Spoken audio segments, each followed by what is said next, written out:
course, tomorrow, campaign co-chair Cedric Ako na Richmond. pinakain He's yung also a isa former doon, baka congressman buto. and former Biden administration Kapinet o official. ano. He addressed the crowd, gave a very Tanggalin mo. short speech. Nagkaroon ng buto dyan. Appreciated everyone's support. And Ay, si Mylo din daw. Pansin mo lang si Mylo. So chaotic.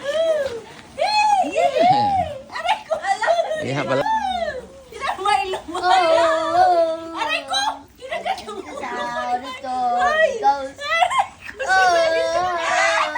I guess this how the story goes. I'm gonna take over. Everybody knows. They know we knows. I didn't they both. I don't know. Sabi niya, wag po raw silang hawakan. Siya lang daw. Tutoring.